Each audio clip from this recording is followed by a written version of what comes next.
everybody, and a very warm welcome to the south of Spain, Andalusia, and the Circuito de Velocidad here in Jerez de la Frontera, the third round of the 2014 International GT Open. 70 minutes of action await. We've already been to the Nürburgring and the Algarve. We've got Hungaroring, Silverstone, Spa, Monza and Barcelona to go. But for now we continue our tour of the Iberian Peninsula, and it's a very warm welcome from myself, Ben Evans, to a slightly cooler than expected Jerez circuit. Some 20 degrees cooler than it was this time a week ago. The clouds are out in force, there's a stiff breeze, but the action on track, as ever, will be nothing less than white hot. And we've got a new car on pole position. It's the Team Nova driver, Audi, in the hands of César Campanico. Portuguese driver always goes well here in Jerez, and the slightly tighter and twistier nature of the circuit favouring some of the GTS cars. That said, it's the Super GT that lines up in second place. The SMP Russian Bears Ferrari in the hands of Daniel Zampieri. He and Roman Mavlanov, but for a shredded tyre, would surely have won last time out in Portimao. As it is, they are still hunting their first victory of the 2014 campaign. Third on the grid in the Valour course, Ferrari, is the reigning champion, Andrea Montermini. Alongside Nicolo Schiro once more this weekend. Montermini, 2 second places in Portimao, but he's still searching for his first win of the season. And that is because the wins have been locked out by the Corvettes, and 2 of them have gone to the Celasac Racing Corvette. Hans Weiser to Tumlu and Maxime Soulé. To Tumlu moving to the team for the Portimao round, put the car on pole and promptly went on 1. He has got a bit more to do from 4th today. Also victorious in Portimao was Miguel Ramos and Nicky Pastorelli in the V8 Racing Corvette. Thumbs up from Ramos. He really has been in a rich vein of form this year. He's got the Corvette just to his liking. 6th on the grid, the second of the GTS runners. That is the experienced and rapid Paolo Ruberti in the first of the AF Course Ferraris he shares with Giorgio Roda. A dark horse for today's race could well be the Auto Orlando Sport Porsche of Matteo Beretta and the driver who starts it, Joel Camathius. Porsches always suit this Jerez circuit, and the Auto Orlando Sport cars always very well prepared. Watch for them to move up as the race progresses. 8th goes to Matt Griffin, very quick Irish driver, like several of the competitors racing last weekend in the Le Mans 24 Hours. United with Duncan Cameron. The pair of them didn't get to race in Jerez last year after an incident qualifying from Cameron.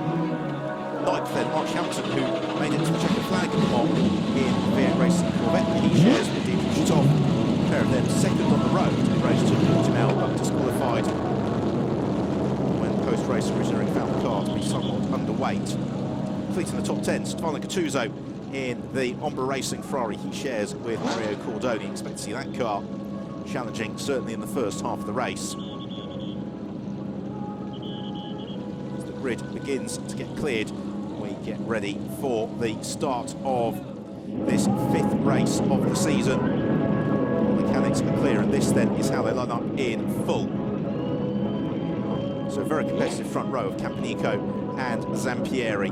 Row 2, likewise, Montermini and Tumlu, didn't they have a good scrap in Portugal? Row 3, Ramos and Ruberti. Row 4, the classic GT battle, Porsche versus Ferrari, Camathius and Griffin. Row 5, Corvette versus Ferrari, Hamilton and Gattuso. On row 6, a very warm welcome to the Nova Race team with Craig Dogby, Lorenzo Bontempelli and Alvaro Barber into the DriveX Porsche. Row 7, Alain Sicart and Vacislav Maliev. And then it is Claudio Jadanovic and Dylan Dodela. Expect to see Dylan moving up through the order, and the Miguel Angel de Castro, who will be doing the race single-handedly in the second of the DriveX Porsches. So if you are new to the International GT Open, a very warm welcome to you, and to explain how it all works. So it is a 70-minute race. They must have a mandatory pit stop of at least 70 seconds between 40 and 60% of race distance. That is from the 28th minute of the race until the 42nd minute of the race. There are 2 classes, the Super GT class, which is either for GT2 cars or all professional GT3 lineups, And then there is the GTS class, which is for the Pro-Am lineups in GT3 cars. The cars all run on control compound Dunlop tyre. And they are also all carefully monitored for balance of performance. We have had 4 very exciting races already this season.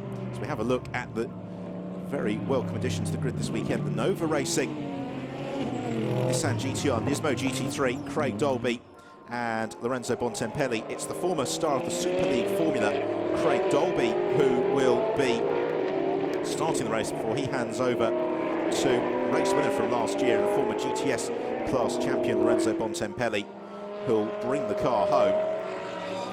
There is the Salasat Racing Team Corvette of Isaac Tutumlu and Maxime Soulé.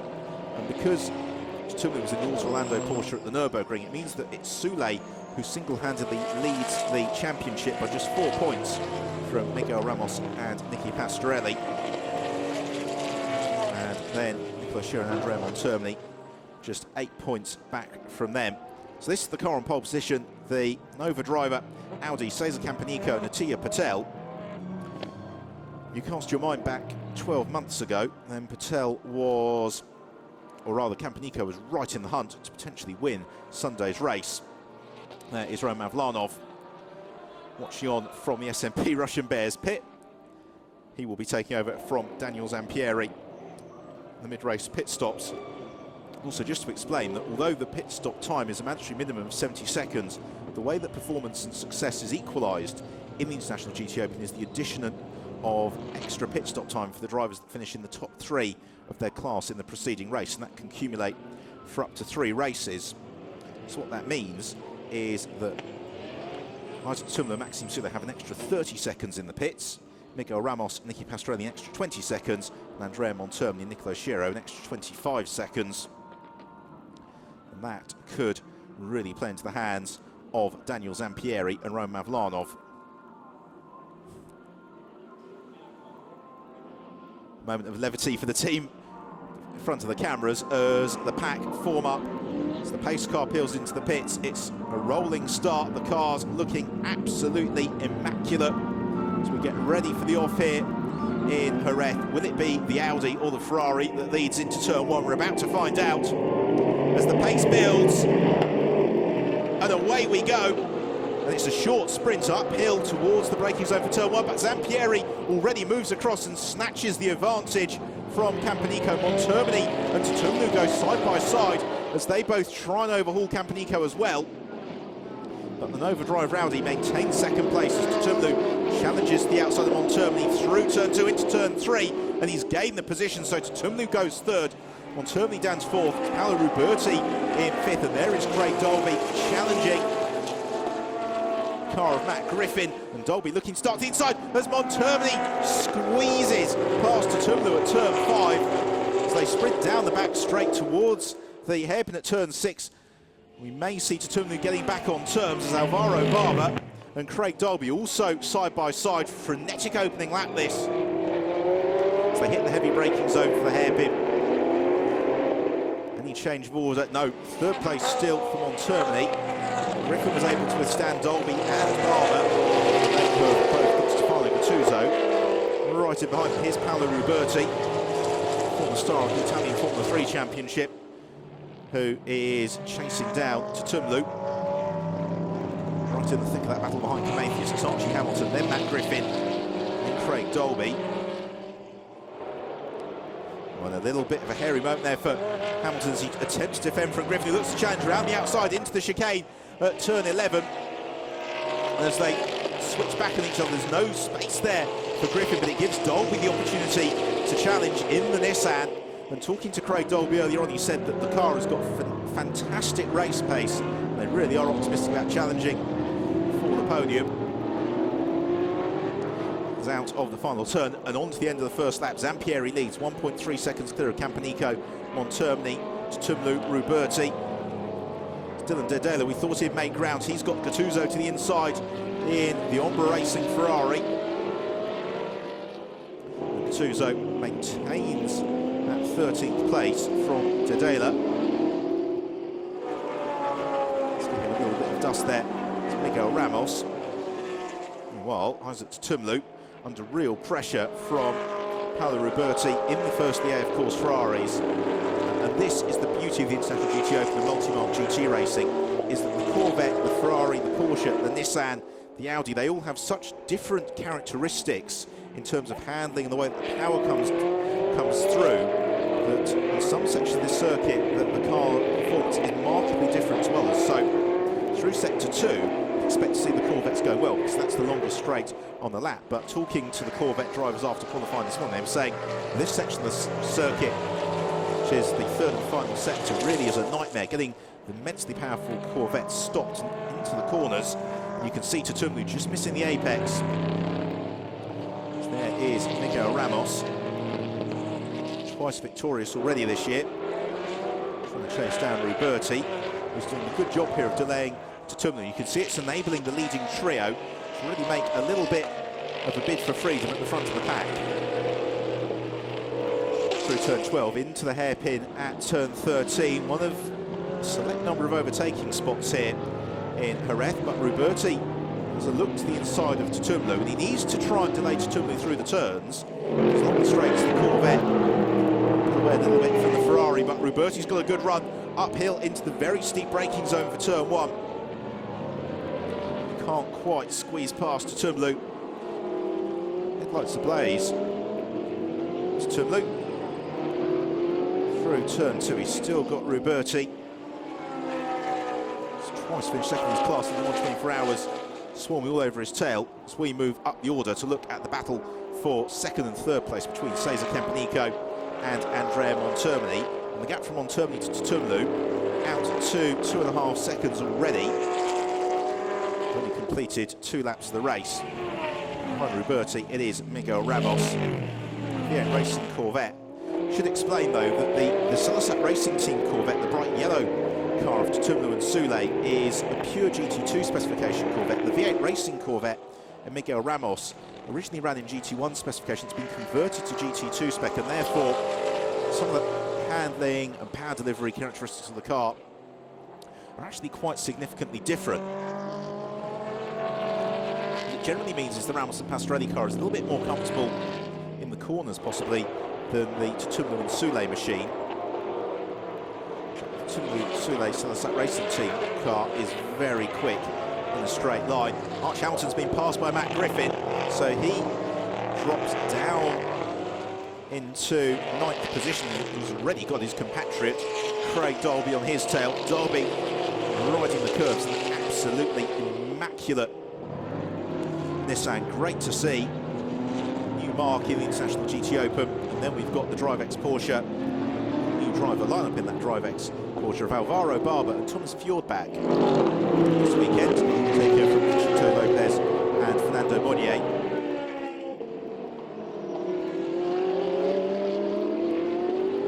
Second and third really closing up. Montermini now just 0.4 of a second back from Cesar Campanico. And don't forget here that Montermini has got an extra 25 seconds in the pits compared to the race leader, Daniel Zampieri. Therefore, what Montermini needs to do is move clear of Campanico and try and chase down Zampieri. Ruberti will hand over to Giorgio Roda midway through proceedings. It's a different car, by the way, for Andrea Montermini, the one he won the championship with last year, which was a pure GT2 specification car. This is, the crux of the car is it's a GT3 car, but it's got some performance brakes given to it to allow it to compete in the Super GT class. And therefore the team, through the first 2 rounds in the Nürburgring and at Portimao, working very hard in terms of the development of the car, in terms of understanding how the car performed on the Dunlop tyre. But it really seems to be coming together for them very nicely, and you couldn't ask for a better pilot than Andrea Montermini, ex-F1 racer, ex-IndyCar racer, been at the very top of international sports car and GT racing, more often than not in a Ferrari. Best part of 20 years now. There is Atiya Patel, Cesar Campanico's co-driver in the Nova driver Audi. Campanico, like so many drivers, started out in single-seaters, making the switch to GT racing. He was quick in Portimao, He's maintained that form to Jerez. So through the tight turn 2.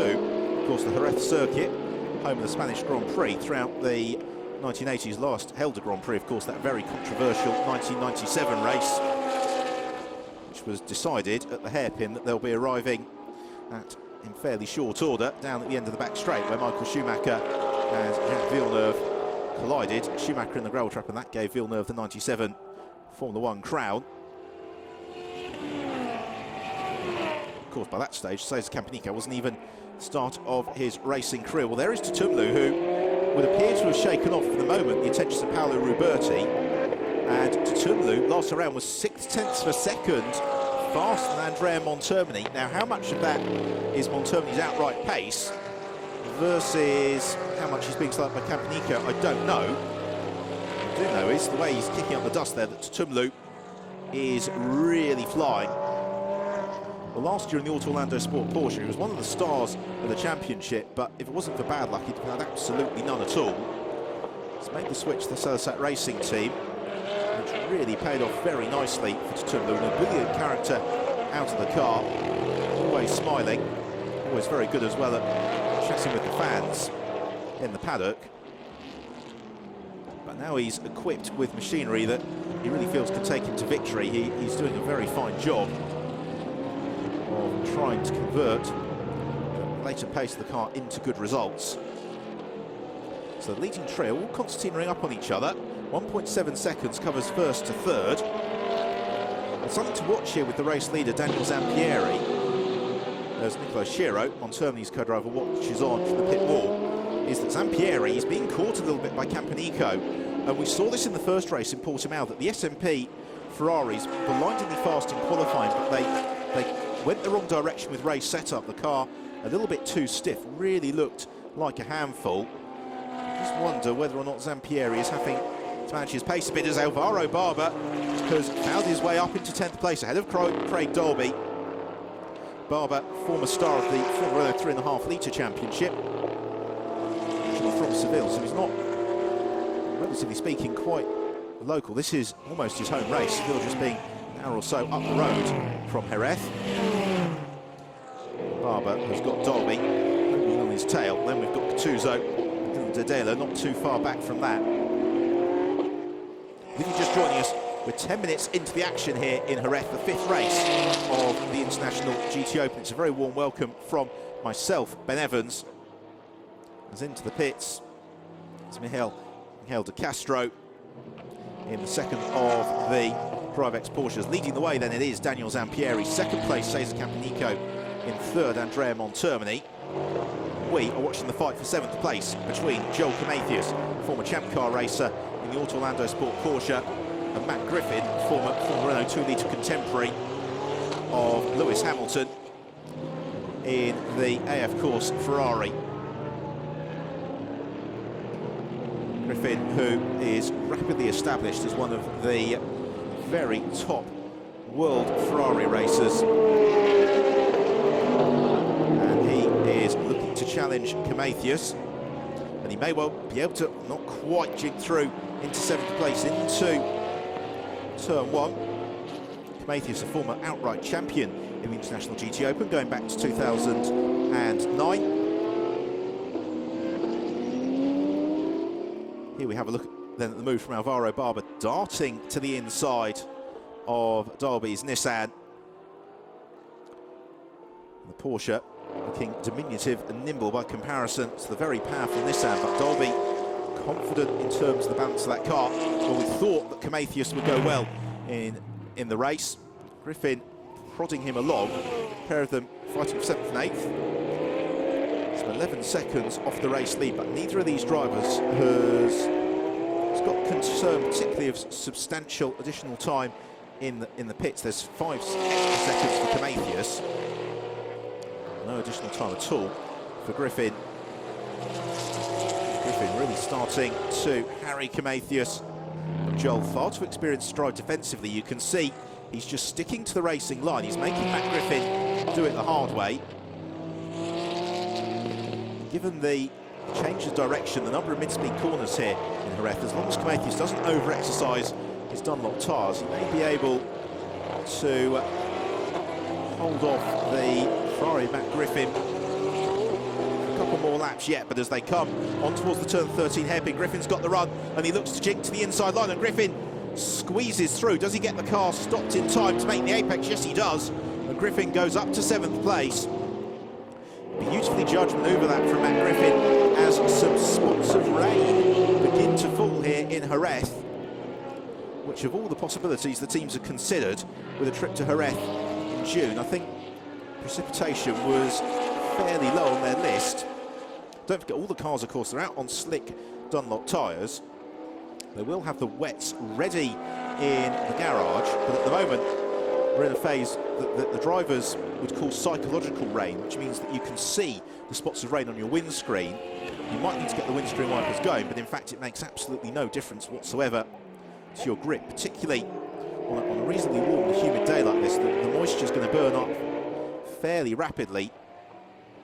So watching the battle for the lead of the race, Daniel Zampieri, the SMP Russian Bears Ferrari.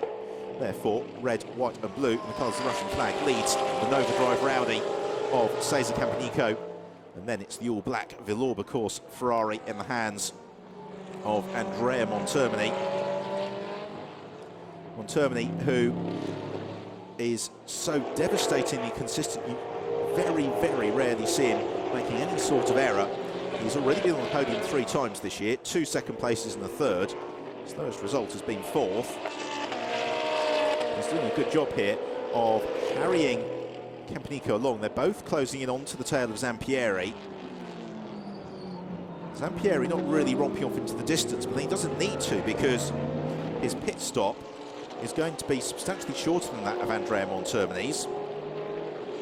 And therefore, when it's all worked itself out, when Roman Vlanov takes over from Daniel Zampieri, he should have a reasonably comfortable advantage. So we're 13.5 minutes away from that pit window opening. Therefore, they can't afford to hold station.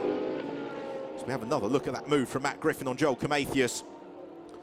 Absolutely textbook stuff from Griffin. What was most impressive was the way that he just got the car stopped on the apex, and therefore there was no way back for Prometheus. It's through turn 5, Zampieri a little bit wayward in the Russian Bears Ferrari. Is that going to give Campanico the opportunity to at least follow and challenge down the back straight? Not quite. Does Zampieri get the car stopped in time for the hairpin at turn 6? Indeed he does. This leading trio separated by fractionally over a second. They set identical times through sector 1.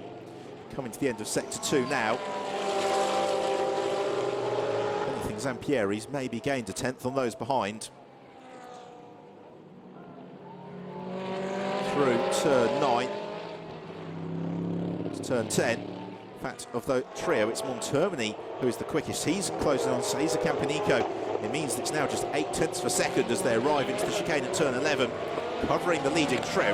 Brilliant stuff, this International GT Open, and a complete reversal of the form book from the year to date, where we've seen the Corvettes out there on pace, but today it's the Audis and the Ferraris who are enjoying right in front of the field. Tia Patel, which is on, as does Perez Icar, will take over in the second of the SMP Ferraris in due course. Montermini is going to have to make this move sooner rather than later on Cesar Campanico. The challenge he's got is where to do it. What he will try and do is pressurise the Portuguese maybe into an error out of turn 5. That will give him the advantage along the back straight. Campanico, former Portuguese GT champion back in 2012, former class champion, the Spanish GT championship the year before that. Knows how to extract the very most from his Audi.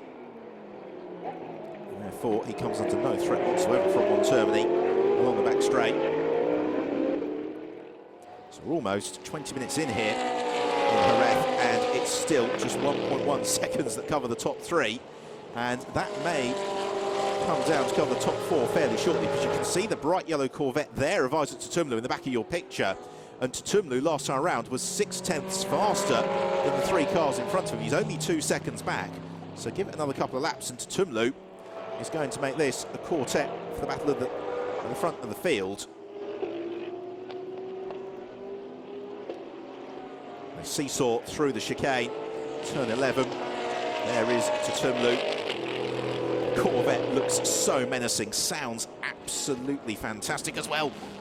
Montermini contemplating a move to the inside at the hairpin. No way through there. I think we're having an illustration in nerves there from Atiya Patel. The thumbs up and smiles 10 minutes ago are now being replaced by a knot in the stomach, as he knows that he's only 10 minutes away from being handed the keys to that Audi, says Campanico, and continuing the fight at the front of the field. Campanico driving supremely here because he's got all this pressure from Montermini while still trying to challenge to take the lead away from Zampieri.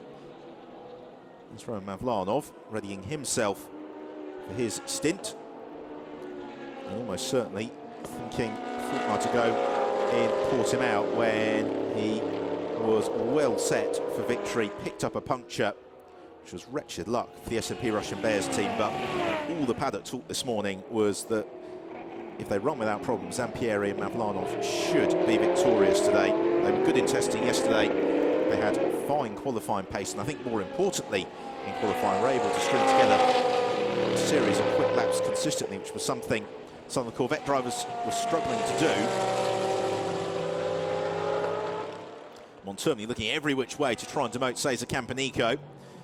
Campanico, as is his right, holding position. Campanico, of course, leading the GTS class at the moment. Second place in GTS is Paolo Ruberti. Third is Matt Griffin.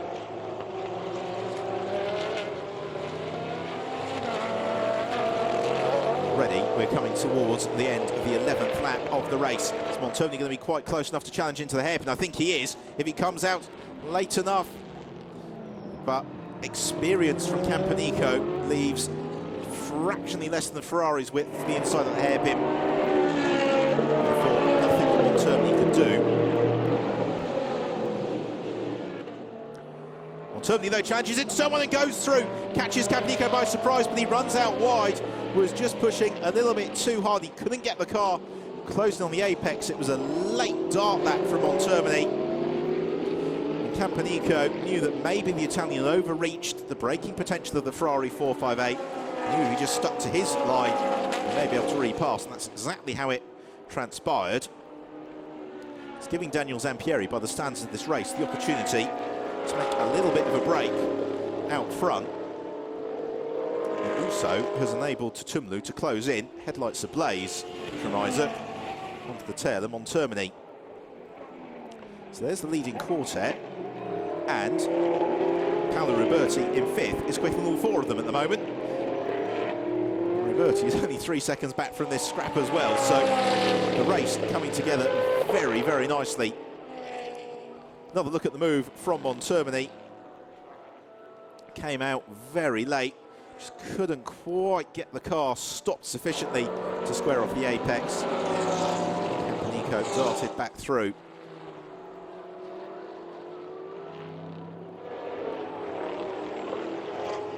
Now Tutumlu really is on terms with Montermini, and you just wonder whether Tutumlu can take advantage of the torque and the power of the Corvette to possibly challenge coming out of the turn 13 hairpin. That's going to be an opportunity. Montermini, likewise, after the dress rehearsal last time round, knows exactly what he needs to do to oust Campanico. So the leading quartet sprint through over the line. Zampieri leads the way by 1.2 seconds.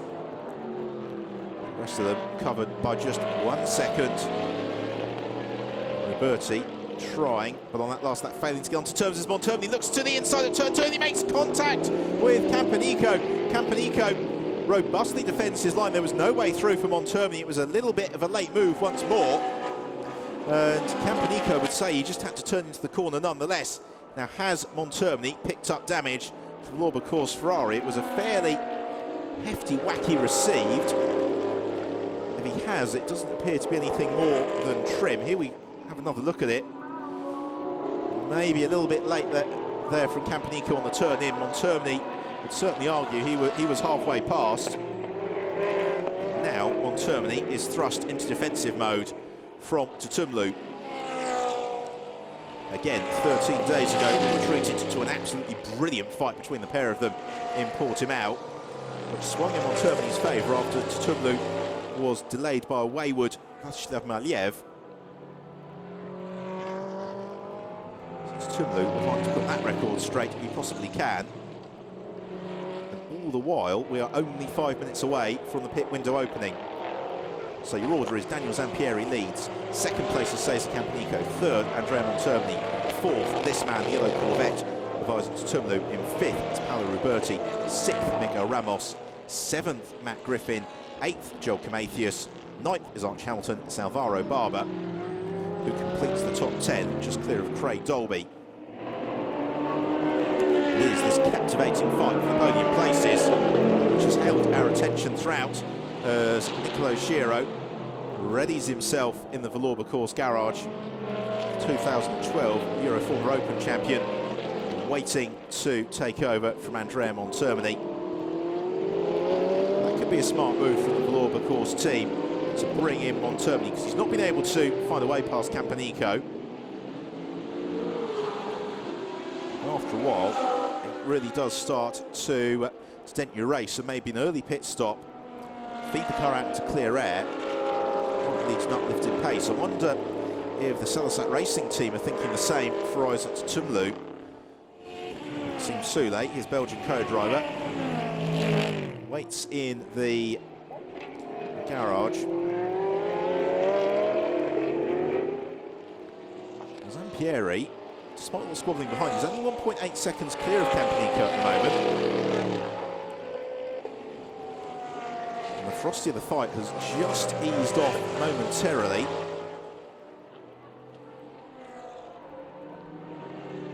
Maybe that could be the Dunlop tyres beginning to go away from Isaac Tutumlu, because all the teams were concerned about tyre wear. Fortunately, it's not as hot as it has been in the past few days in Jerez. We were racing a week ago, it would have been some 42 degrees at this point on Saturday afternoon. But as it is, given the heavy braking zones, the number of high G-force medium-speed corners, the Dunlop tyres really do take a little bit of a pounding. Therefore, tyre management, after a fashion, becomes key. In Portimao, we saw at this stage of the race that Tutumlu was beginning to feel the disbenefits of having through his set of tyres. Might be much the same again as Alvaro Barber's gone to turns with Archie Hamilton and thinks about challenging into the hairpin. The white Porsche of Barber unable to overhaul the Vodafone livery Corvette of Archie Hamilton, the grandson of 1950s Le Mans winner Duncan Hamilton. Barber, though's got the inside line for turn one, and there's nothing that Archie can do about that. So Alvaro Barber sneaks through in the DriveX Porsche, the car that exactly 12 months ago Archie Hamilton was driving, but Barber then makes a mistake. Turn two, runs out wide. You can see just how hard they're pushing. The DriveX team always go well here in Jerez. Another look then at the move from Alvaro Barber. Textbook stuff to the inside into turn one.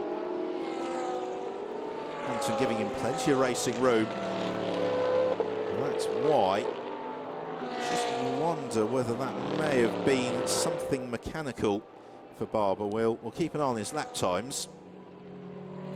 See how quickly he gets himself back up to pace. Here is our race leader, Daniel Zampieri, who is being caught once more by Cesar Campanico. And this has been, by Zampieri's standards, a very calm and considered drive. Normally you expect to see Daniel Zampieri launching over the curbs, pushing as hard as he dares. But today you get the feeling that the team in here have agreed that the target lap time to run to, and that's exactly what they're doing, because Zampieri's co-driver Mavlanov is dissimilar in terms of pace to Zampieri. T. Patel, who takes over from Cesar Campanico a little bit slower. Then Nicolo Schiro, not far off Montermini's pace, but Montermini has got those extra 25 seconds in the pits. frustrating for Montero. You get the feeling he could get past Campanico beyond terms with Zampieri in absolutely no time at all. But despite those two real chances, the first time into turn one when he just outbrakes himself, the second time into turn two, and Campanico shut the door very late. Montgomery's not been able to move clear. And we're now only a few seconds away from the opening of the pit window, and therefore the end of this lap pit stop strategy is going to become absolutely key. And this is where the teams will be doing the mental maths to see exactly where these cars will be fed back out into the race in terms of traffic. Because as you've seen thus far, it's not really the work of a moment. Just move past the cars around you, particularly if you've got relatively even performance characteristics. So the pit window opens. Alvaro Barber immediately back onto turns with Archie Hamilton. Craig Dolby has decided that looks like fun, so he's bringing the Nissan into the mix as well. Barber absolutely flying in the DriveX Porsche. And you talk to the drivers and they'll say that the Porsche is initially the hardest car to get to grips with, but once you've found its sweet spot, it's quite comfortable. The Ferrari 458s, by comparison, some of the gentleman drivers are a bit more balanced to start with, but then to push the limit, very tricky. And Dela certainly pushing to the limit his V8 Racing Corvette. Saw there Michele Rugolo out to take over from Claudio Sidanovic in the, of course, Ferrari. Also into the pits comes Miguel Ramos. That is going to be then Nicky Pastorelli who will take over from him. Pastorelli generally a little bit quicker than Ramos, who has had a fairly muted performance thus far. This is often the move the V8 Racing team do, give Pastorelli some clear air, chance to string together some storming out laps. Expect to see that car climbing up through the order, although of course they have that extra 20 seconds of hit handicap time. So the question then is, of this leading quartet, who is going to come in first? Meanwhile, Mario Cordoni to take over from Stefano Gattuso. A couple of you who follow us on Twitter here in the International GT Open were marking after the last race, wasn't it great to see Fonmatel back on the side of a racing car? Because it was going back to the era when Jerez was the home of the Spanish Grand Prix, when we had the Fonmatel team. I think not quite, it was 1991-92 we had the Fonmatel squad, and 1990 the last Spanish Grand Prix here in Jerez. Meanwhile, out front, Zampieri leads, Campanico second, then this black Valour course Ferrari of Andrea Montermini. And if you are just joining us here in Jerez, the International GT Open, it's the order that they have held since the start of the race, but it has never really opened up. The leading trio separated by just a couple of seconds, 1.7 seconds in fact, with then Isaac Tumlu in fourth, fractionally under 2 seconds away from this tussle. Campanico, when he's not under threat from Montermini, really is bringing in Zampieri with some rapidity. Zampieri, Campanico and Montermini, all of them just up onto three wheels over the curb.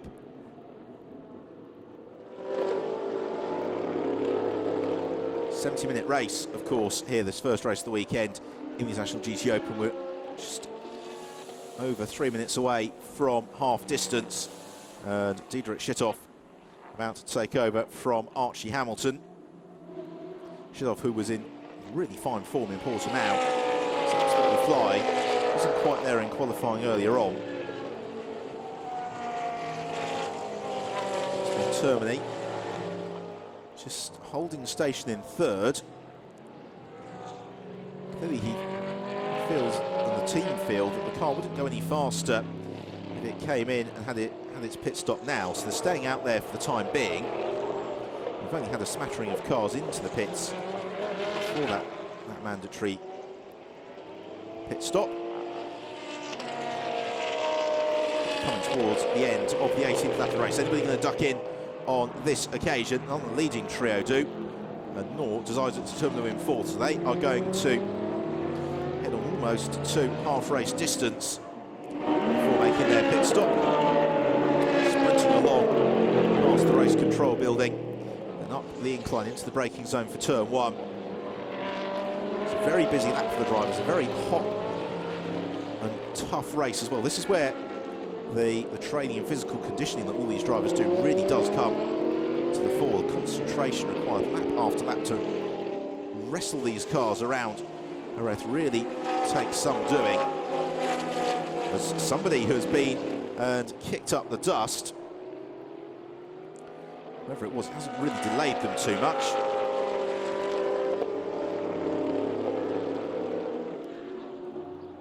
Sprinting out of turn 5 along the back straight. And Termini trying to close in on Campanico, who in turn is keeping Daniel Zampieri very honest as well.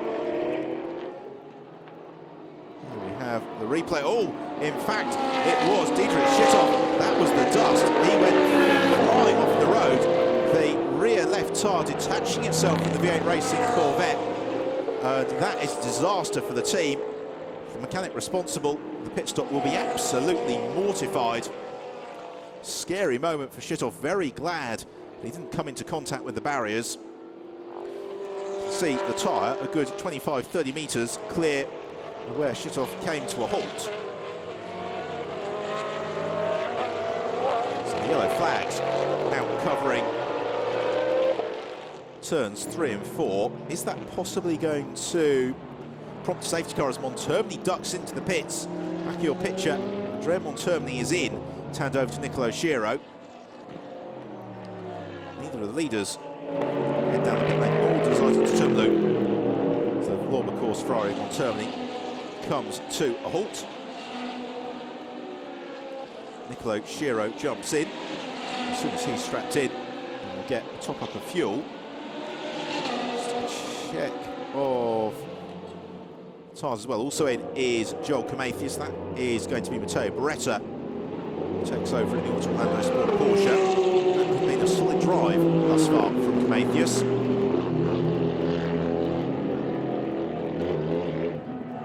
So he heads down the pit lane.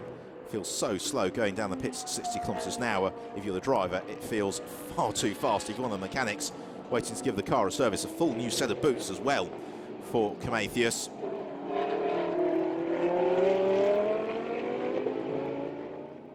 Meanwhile, Zampieri and Campanico on their 20th lap of the race as we exactly hit half-race distance here in Jerez. The pit stop's in full swing, so the order a little bit jumbled, except to say that it has been Zampieri who has led throughout.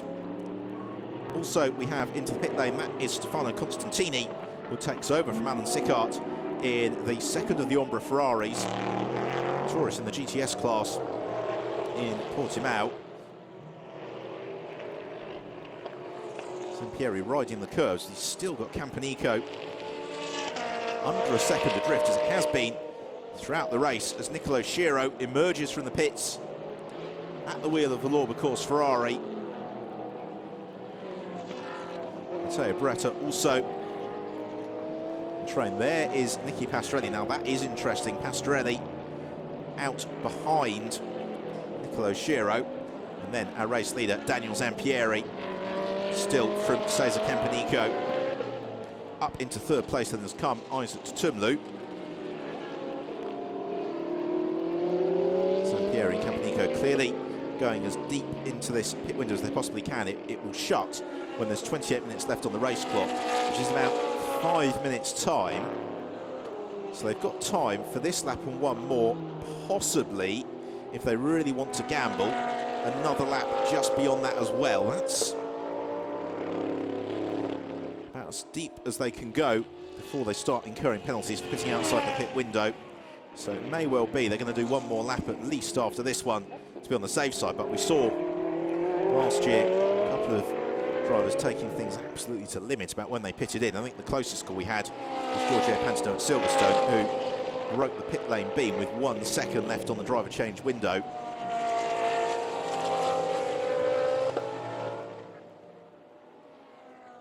As ever, Michele Rugolo, you can rely on to really push in the AF Course Ferrari.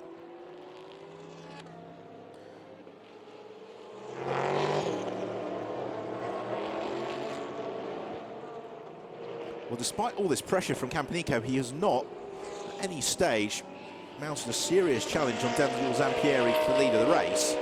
Now, don't forget, Campanico runs in the GTS class, Zampieri in the Super GT class, and therefore, Campanico, although he's second in the race, he is comfortably in the lead of the GTS class from Paolo Ruberti and Matt Griffin. That's the way the GTS class has been for some laps. Lots of changes in order behind.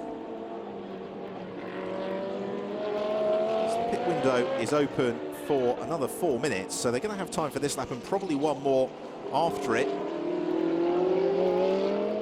As into the pits comes Matt Griffin to hand over to Duncan Cameron. Cameron, the long-time driving partner of Matt Griffin, had 3 outright race victories last year, en route to third in the Super GT Championship. The year before that, the pair of them fourth in the British GT Championship.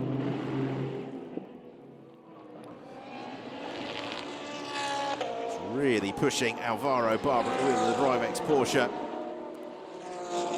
to extract all the performance he can from that car.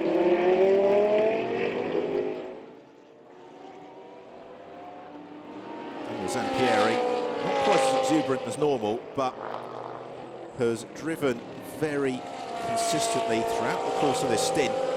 Feeling he's managed that car perfectly, making sure it's not overexerted, making sure he doesn't work those tyres any harder than he absolutely has to. It means that he and Campanico, on terminally, they've set a pace that has given them about a 10-second advantage over the remainder of the pack, which is a nice buffer for their co-pilots to try and defend through to the flag. So I think, without wishing to be disrespectful to either Roman Mavlanov or Atiya Patel, they're not quite as quick as the driver that started the race. So into the pits now comes Campanico to hand over to the Indian Atiya Patel.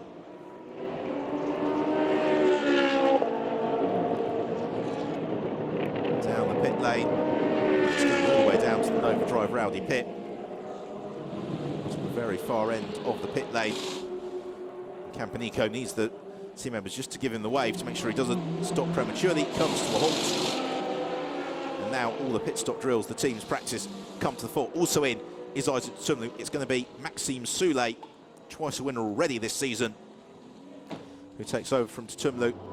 Paolo Ruberti pops out of his AF Course Ferrari. It's Giorgio Roda who will take over, and he will be equipped with a new set of Dunlop tyres. So it leaves Daniel Zampieri then all on his own. He is going to be pitting in at the very, very back end of the pit window. Also in is Craig Dolby. Lorenzo Bontempelli about to take over from him. Bontempelli, who spent most of his career racing in Ferraris, saw him at the Nürburgring, the Eurotech Lamborghini. He's made the switch to the Nissan, which he drives as a road car, and has had a couple of outings in the Italian GT Championship with it. Didn't take a whole lot of arm twisting to convince him to come over to Jerez to race in the International GT Open Championship, where he's had so much success in the past. So here is our race leader, Daniel Zampieri. As out of the pits charges Giorgio Roda. It's going to be really at the end of the next lap we'll be able to give you the revised order, and if you're new to the International GT Open, this is where things start to get very dramatic as we see the gaps that need to be closed down between now and the checkered flag. Zampieri rumbles down the pit lane. The SMP Russian Bears Ferrari squad await, as does Roman Mavlanov. Mavlanov, who is having an incredibly busy 2014 because he's dovetailing his International GT Open appearances with a campaign with the Zeta Course team in the Formula Renault 3.5 Litre Championship series that Zampieri raced in for several seasons as well. So here is Atiya Patel.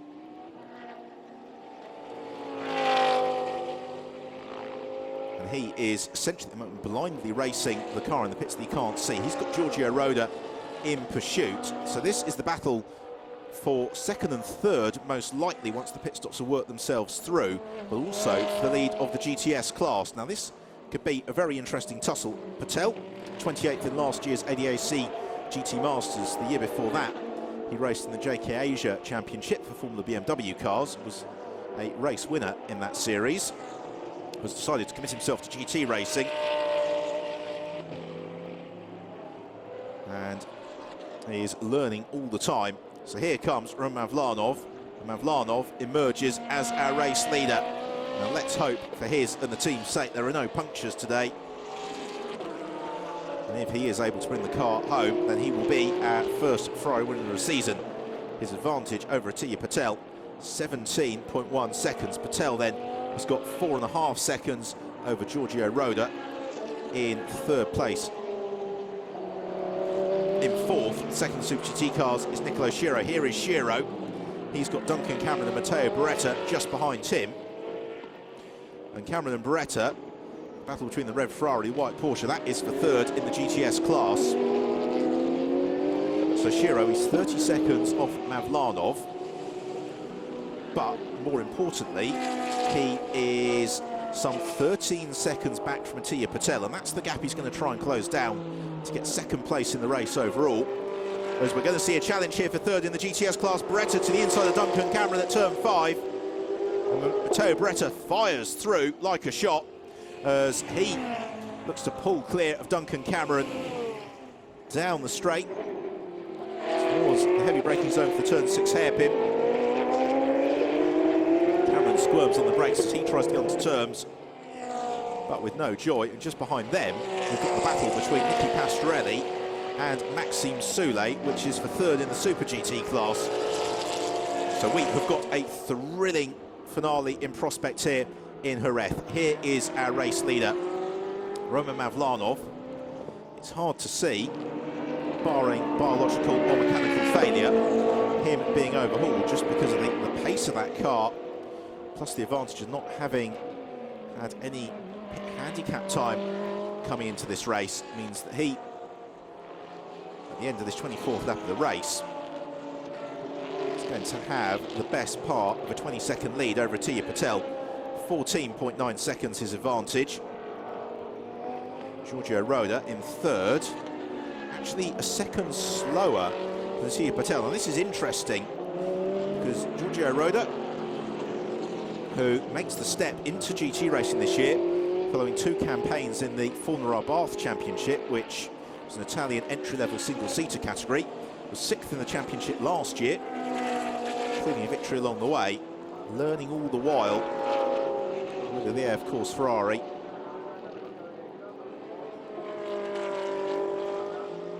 Roda will be hoping here that he could possibly get himself onto the GTS podium once more, but also an outright race podium for Giorgio Roda is not beyond the realms of possibility, because as he comes to the end of the first sector, he gives away 0.4 of a second to Atiya Patel, but more importantly, this is pace compared to Nicolo Schiro. Schiro fractionally faster as we jump down to the fight for 6th place between Duncan Cameron, Nicky Pastorelli in the black Corvette, the yellow Corvette of Maxime Soulé. The pair of them are going to be looking to swathe up through the field, slide their way past the cars in front of them before maybe sorting out amongst themselves for a spot on the podium. Cameron pushed wide by Pastorelli. Soulé looks to try and make that enough space for 2 Corvettes. And Duncan Cameron, perhaps wisely in the circumstances, gives the space. So provides the opportunity to Maxime Soulé to challenge Pastorelli. Now, this is going to be really interesting because Soulé would fancy that his car over a single lap is a little bit quicker than that of Nicky Pastorelli. But if the pair of them race amongst themselves and slow themselves down, then there goes any chance of an outright podium. So the exam question for them is probably Atiya Patel and Giorgio Roda, who are both circulating the low minute 1 minute 49s, and that lap was a 1 minute 50 for Pastorelli and Soulé. But that's slightly deceptive because they were busy overtaking on this lap. While making progress, there is Thomas Fjordback and Dennis Rotera, the pair of them going side by side into turn 1, and Rotera, former star of single-seaters, made it as far as British Formula 3, moves clear of Thomas Fjordback. Fjordback making his International GT Open debut this weekend in the DriveX Porsche. driver who, if you follow the South Euro Cup, may be familiar to you, as he's been one of the front runners in that category this season. So Pastorelli and Soulé, they offer up a 42.1 and a 42.2 respectively through sector 1. That is as opposed to 41.7 of Matteo Beretta, 42.0 from Nicolo Schiro. Thumbs up from Miguel Ramos. Soulé trying all he can to overhaul Pastorelli. Nicky far too experienced and capable to be outsight by that. Said Maxime Soulé. We talked about the difference between these two Corvettes a little bit earlier on. Clearly of the opinion that if he can clear Pastorelli, he may be able to go a little bit faster. Certainly already this lap he has been 0.4 of a second quicker than Pastorelli. Pastorelli fighting with Soulé for championship honours. They're separated by just 4 points coming into today's race. Therefore, he's going to be far from inclined to allow Soulé through. While, to give you the rest of the order, Roman Vlanov leads. He's 15 seconds clear of Atiya Patel in second place. The pair of them very evenly matched on pace. In third place is Giorgio Roda. He's 5 seconds back. He is in comparable pace to Patel. And then it's Nicolo Schiro in fourth, who is closing in on Giorgio Roda, and Atiya Patel at a rate of about half a second a lap, and he is currently 5 seconds back, which at that rate of capture is going to bring him onto terms with Roda, probably 2 or 3 laps from the flag. All about the pace of Pastorelli and Soulé. Well, they're both circulating the 1.49s. The driver who is flying, though, we said he was going to be a dark horse, is Matteo Beretta in the Auto Orlando Sport Porsche. He is comfortably the fastest car in the field, with one exception, and that is Lorenzo Bontempelli down in 12th. Here, though, is your race leader, Roman Vlanov. 27 laps, then, consigned to the history books in Jerez. Second place is Atiya Patel. And this has been, thus far, the strongest performance of the year to date from Patel. He really has driven nicely. I think he's benefiting here. The fact that in all 4 preceding races, he's been in traffic, always been under pressure. There is Giorgio Roda, though, behind him. And Roda has had a good lap then. He was half a second quicker than Patel. You could see further down the straight Nicolo Schiro, who was 0.6 faster than Giorgio Roda. And he is bringing Matteo Beretta with him for company. So it is all coming together very nicely. A second, third and fourth, all concertinaing up. The 5th place car, Beretta, is also quicker than the 2nd and 3rd place cars. Giorgio Roda negotiating turn 5, looks to get the power down nicely. This comes over the crest, quite steeply downhill in fact. The camera slightly deceptive for one of the heavier braking zones on the track into the hairpin at turn 6. This has been nicely balanced performance from Giorgio Roda thus far. I'm surprised that Nicolo Schiro isn't really closing in any quicker. In fact, Schiro gave away, there he is, a 1/10 of a second at the start of the lap, and you can see behind him is Matteo Beretta. They've got the Super GT and GTS cars very nicely mixed at the moment. Schiro finished 4th once already this year. That was in the first race of the season at the Nürburgring. He would like, though, to make it a 4th straight visit to the podium for himself and Andrea Montermini. On this lap, though, he is pretty evenly matched in terms of pace. Those in front will still Pastorelli and Soulé battle, but you saw in the background, there is the 2nd SMP Russian Bears Ferrari in the hands of Jose Perez Icart in 8th place, who is really reeling in these 2 Corvettes. So tune about a second lap, and Pastorelli is determined to keep Soulé at bay. Oh, and the problem for Maxime Soulé. Soulé slows in the Celisat Racing Team Corvette and pulls off the road. That's the V8 Racing Corvette team doing their best not to look too gleeful, and the championship leader Maxime Soulé, for the first time in 2014, would appear not to be able to make it to the checker flag, and the car just suddenly stopped on him. Now is that, I wonder, going to bring out the safety car, because the car just suddenly failing for Maxime Soulé, and he got the car off the road because he clearly couldn't pull it any further off. Here then is Matteo Beretta, Orlando Sport Porsche. Beretta, for 2 of the last 3 laps, has been the quickest driver inside the top 5. He's only 2.6 seconds back from Nicolo Schiro, as our race leader, Roman Mavlanov, successfully negotiates the final turn. This would be Mavlanov's first ever career victory in car racing in terms of an outright race win. Won a couple of GTS class battles last year. He's never won a race outright. Meanwhile, the fight between Thomas Fjordbach and Lorenzo Bontempelli for 11th and 12th is well and truly underway. Let's have another look then at the failure for Maxime Soulé. He was staying with Pastorelli, and then suddenly it stops going forward, and he pulls off the road. Comes the halt. That is the V8 Racing garage.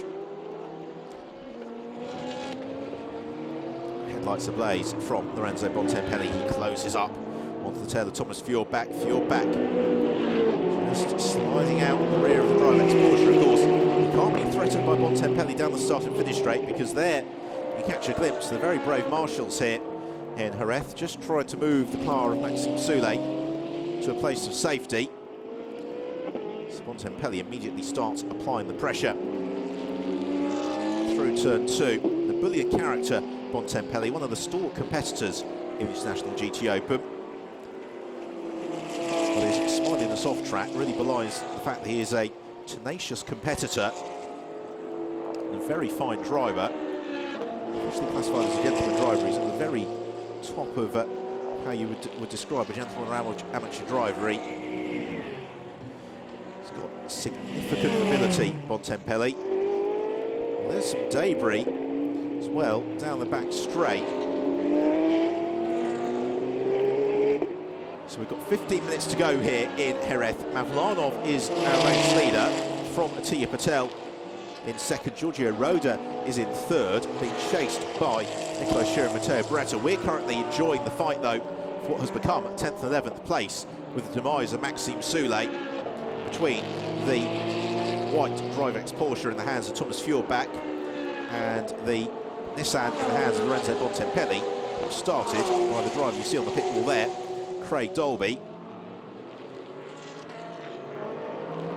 Jose Perez Icart has come right onto terms with Nicky Pastorelli. This is the battle for 6th and 7th place in the race. Gustav Maliev, prior to handing over to Perez Icart, didn't really have the greatest of stints, and therefore he's left the former SEAT Spain champion, Jose Perez Icart, with quite a lot of work to do. They're looking in ferocious form now. Can he get the car hooked up as he'd like through turn 5 to challenge Pastorelli down the back straight? Or does he in fact have a little look to the inside at turn 5? Really challenging here is Jose Perez Icart. As he plants his right foot, the car just squirms as he gets the power down. And they've got to be mindful here as well. There's that debris just before they arrive at the braking zone. Perez Icart jinks the inside and goes through. Can they get the car stopped in time? He pushes Pastorelli out wide, but Perez Icart gains 6th position from Nicky Pastorelli. Absolutely beautifully judged manoeuvre that from Perez Icart. And he now sets off in pursuit of Matteo Beretta for that final spot on the GTS podium. And Pastorelli immediately being dropped by Perez Icart, who has got the best part of 10 seconds on Beretta's make-up. Here we see it again. Textbook manoeuvre. Now, what was so nice there for Perez Icart is he got the car absolutely stopped on a dime on the apex, It meant that Pastorelli couldn't go for the switchback. Therefore, no option but to be demoted. We've got a very nice fight coming together for 8th, 9th, 10th, 11th here, because under pressure from Lorenzo Bontempelli, Thomas Fjordbach has upped his pace, and they're coming onto terms with Dennis Rotera and the Corvette in 9th, then the bright red Ferrari of Duncan Cameron in 8th, and Cameron under pressure from Rotera into the hairpin, and that should be a change of position. Cameron pushed out wide, and Dennis Rotera squeezes through up into 8th position for the Dutchman Rotera. The British driver Cameron slips down into 9th.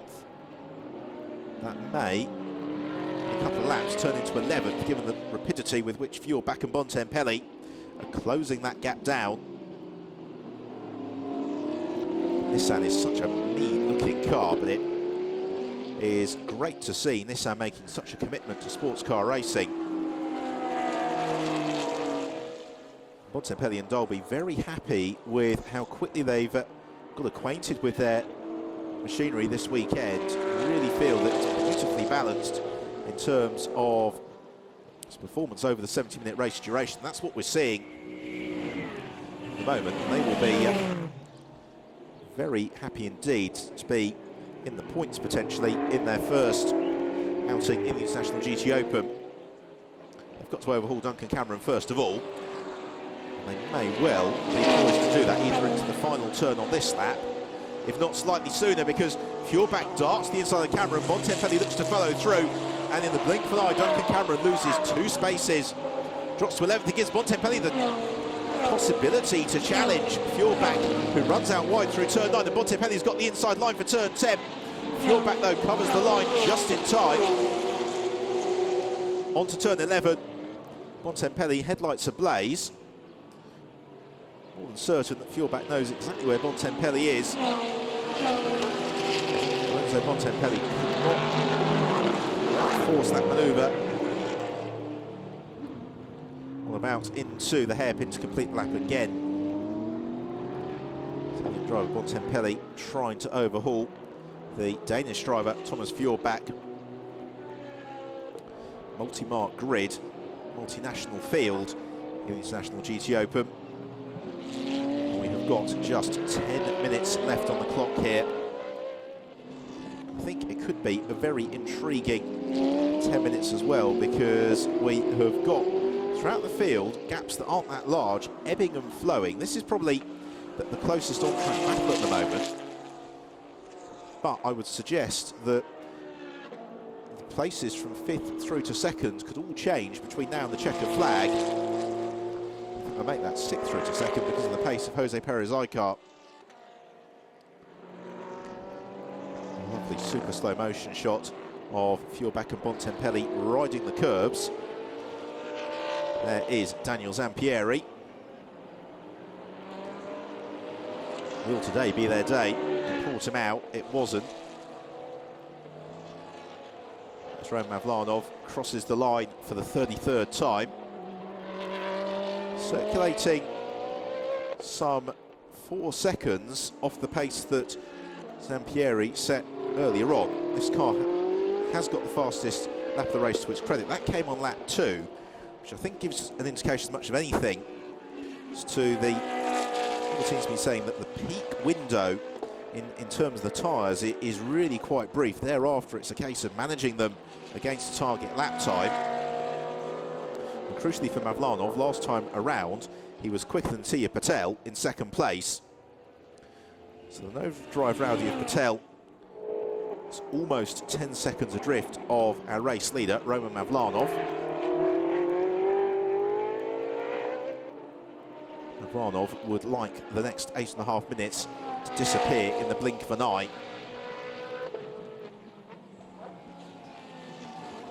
Zampieri, who was an absolute star in Italian Formula 3 a few years ago, really looked as if he could progress up through the single-seater ranks, but is so often the case, finding the right finance, the right driver at the right time. He's moved across to sports cars, and he and Mavlanov and the SMP Russian Bears Ferrari, a potent pairing. And given the fact that this has been a difficult day for Maxime Soulet, who will score no points, and Miguel Ramos, Nicky Pastorelli, who will be some way down, See them really closing up in the championship. What about the fight then for second, third and fourth and fifth? Because Matteo Beretta is on terms with Nicolo Sciarro. And that gap has been whittled away in no time at all. And Sciarro is only 4.7 seconds back here from Giorgio Roda. And you just wonder if Beretta can find a way past Nicolo Sciarro, the pace or the rapidity with which he could possibly challenge Roda between now and the checkered flag.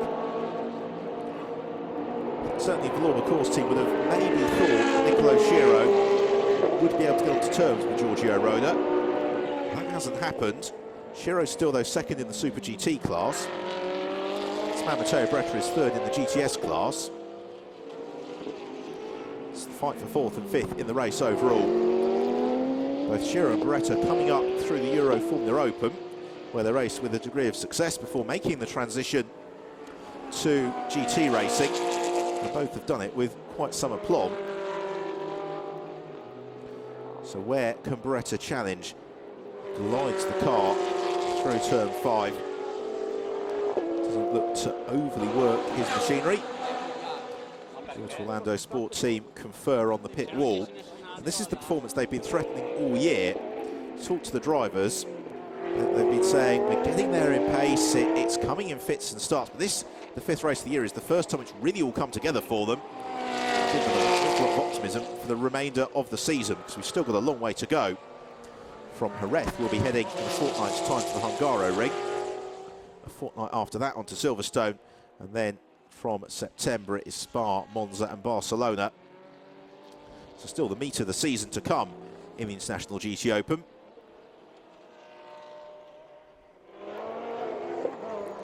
Sciarro busy, fending off Matteo Beretta. Beretta 4/10 faster than Nicolo Sciarro last time around. But this is very, very good news for Giorgio Roda in third, because the pair of them, as they slow, giving him the opportunity to consolidate that buffer in third position, as Sciarro looks very tentative through the hairpin. Just wonder how much grip he's got left at the wheel of the Valorba course Ferrari. Sprinting uphill towards turn 1, can Beretta fourth, force the error from Nicolo Sciarro, who takes a very, very early apex for turn 1.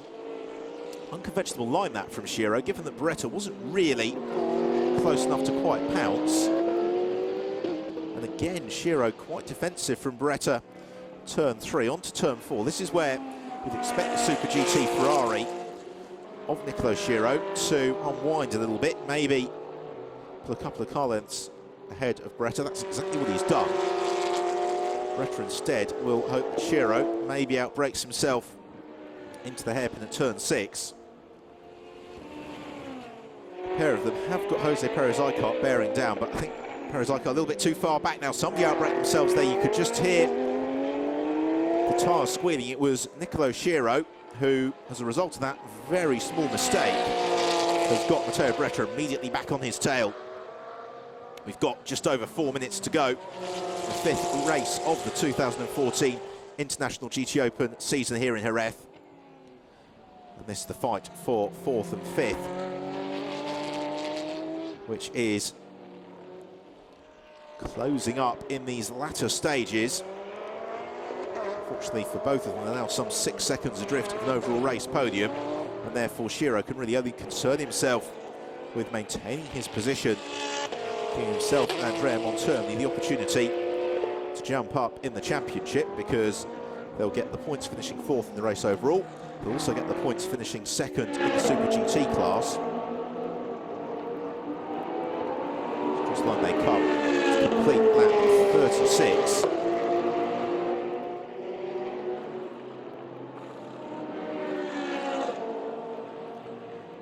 Matteo Beretta, that super slow-mo, you can see a little bit smoother than Sciarro. Orlando Sport always produce an absolutely immaculate car. They're not a team that goes in for any glitz or glamour or any pit box dressing. All of their effort, every penny, goes onto making the car as reliable and as competitive as it can possibly be. Well, here is your race leader, Ivanov. Atiya Patel, though, the last couple of laps, he has been substantially quicker than the Russian driver Mavlanov. He's only 6.4 seconds back, but he was half a second quicker than Mavlanov just through the first sector on this lap alone. Return to the fight for fourth and fifth between Jerez and Beretta. We're going to have time for 2 more laps. Just about, I think.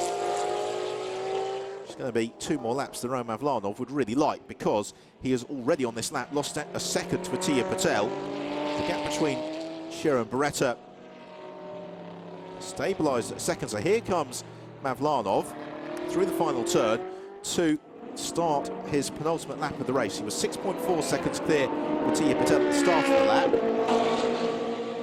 Over the line goes the Ferrari, and Mavlanov offers up a 1:49.4. Atiya Patel a 1:48.0. 1.5 seconds quicker was Patel. 2 laps. He needs to be another second a lap faster.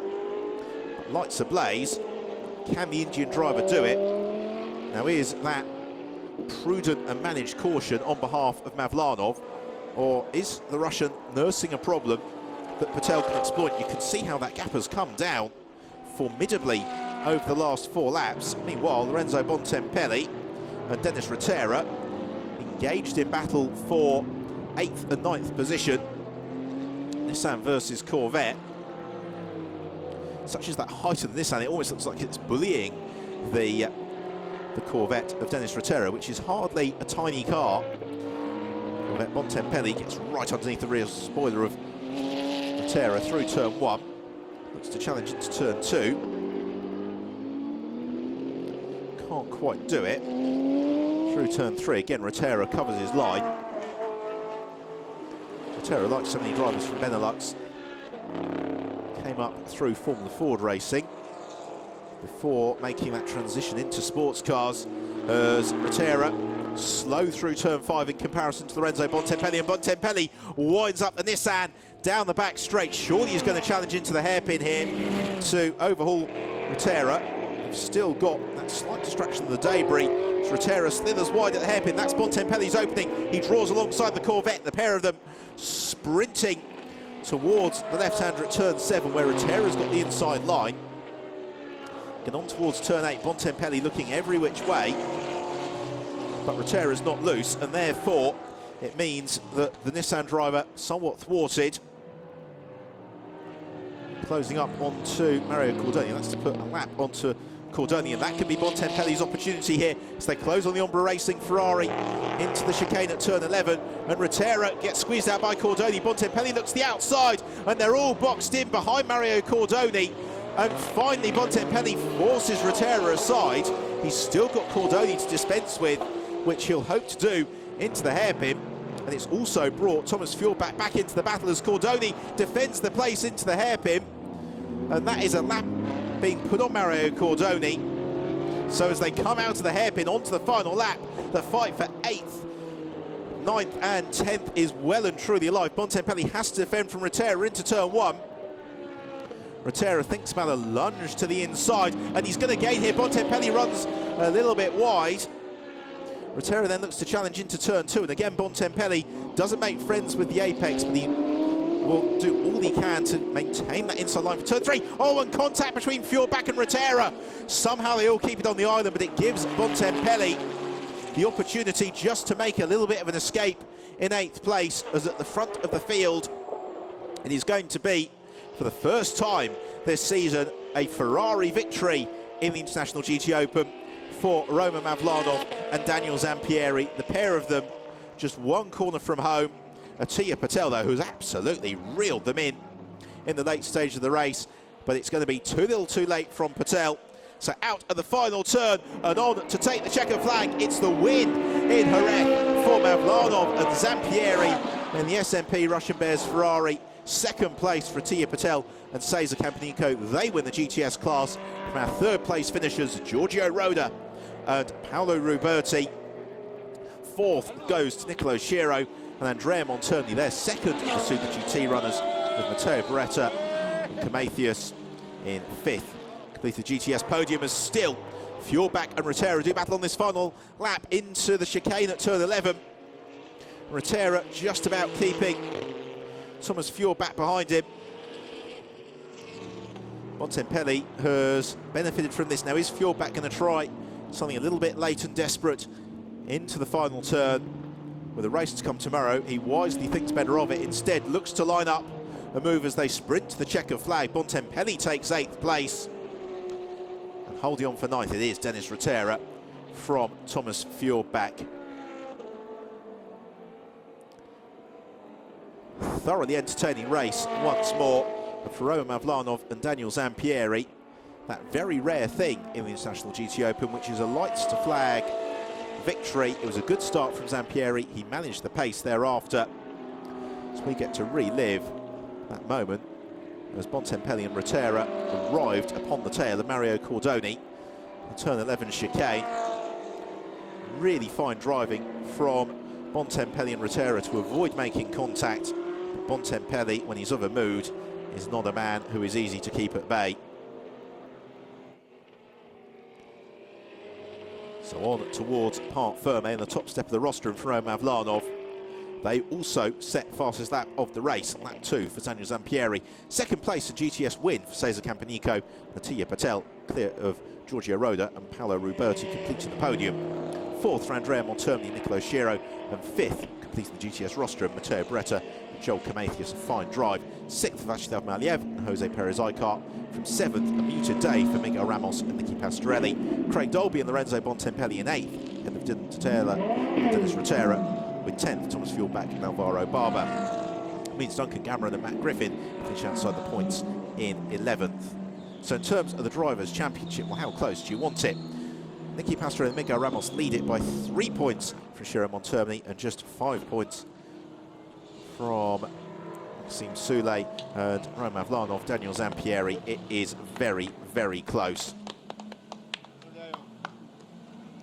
So handshakes and congratulations all around, and rightly so.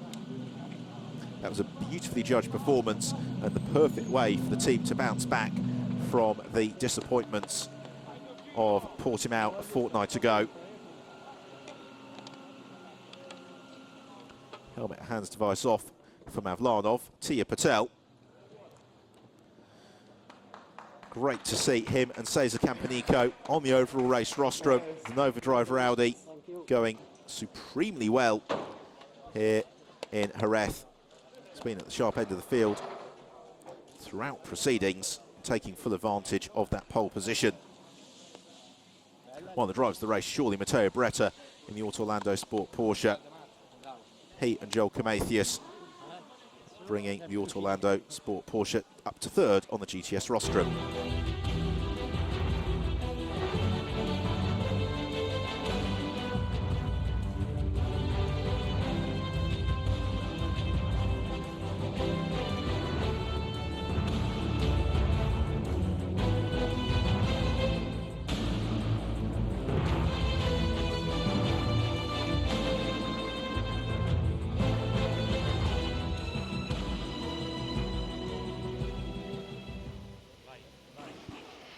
Daniel Zampieri, Roman Mavlanov, victory, first victory of the year at last. Yeah, it is the first victory that we done.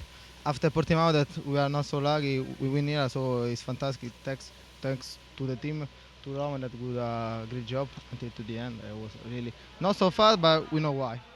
It is okay. Roman, second part of the race, no tire problems this time. Yeah, it was big tires pressure or big tires problem because cars start to be everywhere sliding, and I want to say thank you for everybody, for the team. Team helped a lot, and I hope we will continue to work with this direction. Well done, guys. Podium now. 2 very happy drivers there with Alfredo Filippone down in Parc Ferme. Let's have a look then back at the highlights of the race. And off the line, it was Zampieri who got the jump on pole sitter Cesar Campanico. The pair of them turning through 1st and 2nd, and they would remain there through the checker flag. Behind, though, as you'd expect, the action was fast and frantic, not least the race-long battle between the Drivex Porsche, Alvaro Barber and Thomas Fjordback, and the Nissan of Craig Dolby and Lorenzo Bontempelli. Matt Griffin was in feisty form early on, demoting Joel Camathius in the Auto Orlando Porsche. That move into the hairpin. Varo Barber was also flying at the wheel of the DriveX Porsche, making a move on Archie Hamilton, V8 Racing Corvette. Hamilton unable to respond, though Barber's slight error did allow him just to sneak back past Dylan Derdela, living dangerously right on the limit as he slithered wide at turn 5. Fortunately for Archie Hamilton, as Diedrich Schitthoff took over the car from him, the left rear tyre decided to make a bid for freedom, and that was the end of their race. All the front runners pitting relatively late in the pit window. One of the first in was on Termini in the Broad Course Ferrari, turned over to Nicolo Schiro, Cesar Campanico and Daniel Zampieri, leaving it until very late in the pit window before they passed over to their relative co-drivers. Once the pit stops had worked themselves out, it was Mavlanov who led the way from Patel as Jose Perez Icar looked to charge through. But at the line, Roman Mavlanov and Daniel Zampieri scoring their first win of the season. Mattia Patel, Cesar Campanico, winners in the GTS class, and third for Giorgio Roda and Paolo Ruberti. Today, a day of celebration for the SMP Russian Bears team. So Vaclav Maliev, Gentleman Trovers Trophy winner. Then third place for Giorgio Roda and Paolo Ruberti, also runners-up in the GTS class. A great performance from the pair of them. The same for Cesar Campanico and Tia Patel, with our race winners Roman Mavlanov and Daniel Zampieri, the winning team, SMP Russian Bears.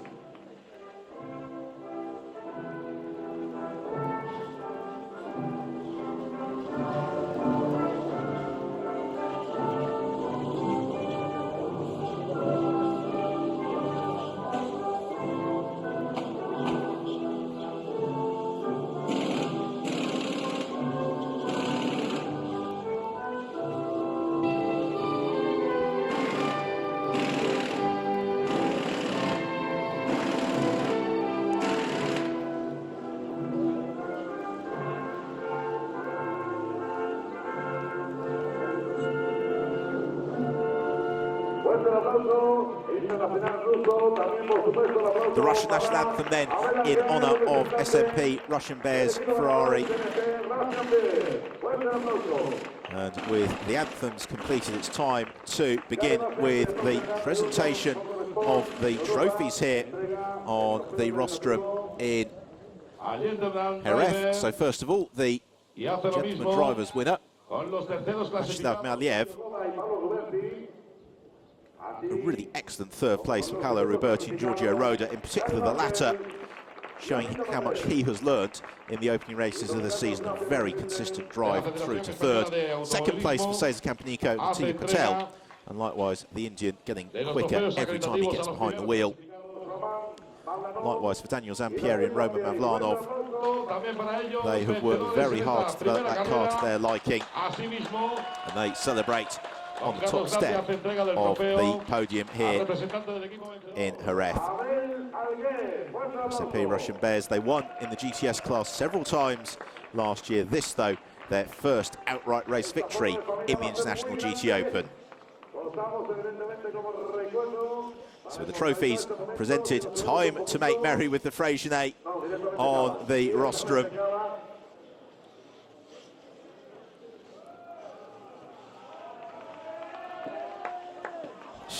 Champagne flies in Jerez. Of course, they've got it all to do again tomorrow, because the second race of the weekend, which is the slightly shorter 60-minute race, gets underway at 1300 hours Central European time if you're watching in the UK. Means we start at midday. So for these drivers, really, the work of the weekend is only just about half done.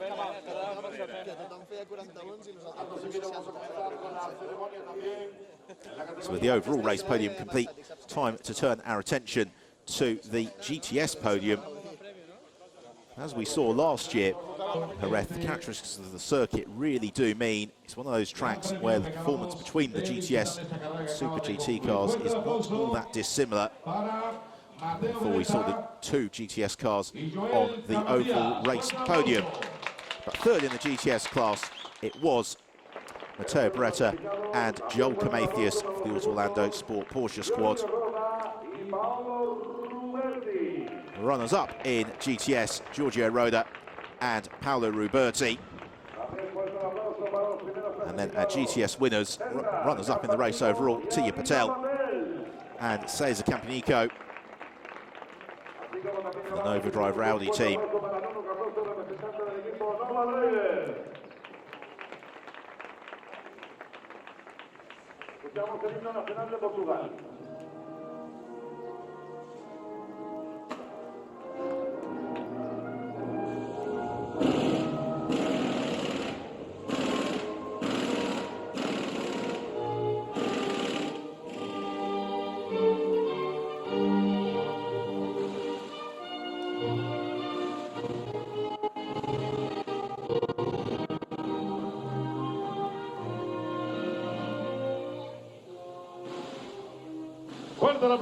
The Portuguese national anthem in honour of the Nova Driver Audi team.